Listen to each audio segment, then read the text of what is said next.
বৈশাখের তপ্ত দুপুরে যে রোদ সোনালী স্বপ্নের বার্তা দিচ্ছিল, মাত্র কয়েক ঘন্টার ব্যবধানে তার রূপ নিল কৃষকের কান্নায়।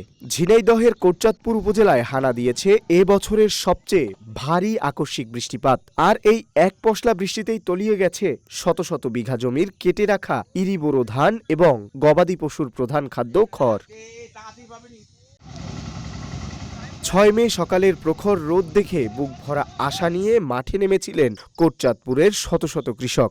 আগের কাটা ইরি ধান মারাই শেষে খড় শুকাতে দিয়েছিলেন বিশাল মাঠ জুড়ে। কিন্তু দুপুরের পর থেকেই আকাশের মেজাজ বদলে যায়। উত্তর পশ্চিম কোণে জমে কালবৈশাখীর মেঘ। মুহূর্তের মধ্যেই পানিতে তলিয়ে যায় কৃষকের হাড় ভাঙা খাটুনির ফসল। জীবন অবাক না করলে কে করবে? 28% মিল্ক ফ্যাটের অবাক করার সাথে ফ্রেশ মিল্ক পাউডার। জীবন অবাক করুক প্রতিদিন। সরেজমিনে কোটচাঁদপুরের কয়েকটি মাঠ ঘুরে দেখা গেছে মাঠের পর মাঠ কেটে রাখা ধান ও বিচালি পানিতে ভাসছে।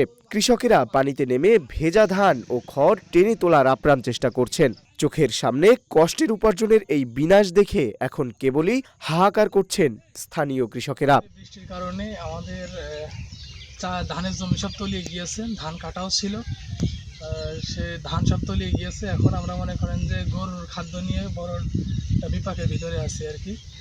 আর ধানেরও অবস্থা এখন জোন লাগছে, বেশি খরচও বেশি, কাঙ্ক্ষিত দামও নেই ধানের, সব মিলিয়ে বেশ একটা ঝামেলার ভিতরে আছি। ভেজা খড় দ্রুত রোদে শুকাতে না পারলে তা ২-৩ দিনের মধ্যে পচে নষ্ট হয়ে যায়, যা গবাদি পশুর খাওয়ার অনুপযোগী হয়ে পড়ে। ভেজা ধান মাঠ থেকে তুলতে এখন দ্বিগুণ পারিশ্রমিকে শ্রমিক নিতে হচ্ছে, যা কৃষকের উৎপাদন খরচ বহুগুণে বাড়িয়ে দিয়েছে।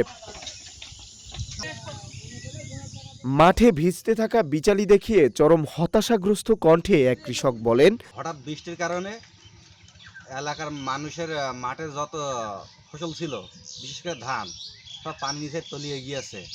এতে গো খাদ্য সংকট দেখা দিয়েছে। এই কারণে মানুষ খুব ভোগান্তির ভিতরে আছে। ধান নিয়ে বিঘা প্রতি যেখানে ৫ টাকা লোক লাগছে সেখানে এখন ১০ টাকা লোক লাগছে, অর্থাৎ আরও ধানের দাম কম।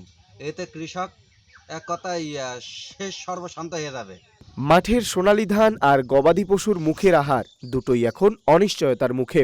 প্রকৃতির এই আকস্মিক খেয়ালিপনায় দিশেহারা কোটচাঁদপুরের শত শত কৃষক এখন শুধু তাকিয়ে আছেন আকাশের দিকে। যদি রোদ ওঠে তবেই হয়তো টিকে থাকবে তাদের শেষ সম্বলটুকু, অন্যথায় এই এক পশলা বৃষ্টি হতে পারে হাজারো কৃষকের এবছরের দীর্ঘশ্বাসের কারণ।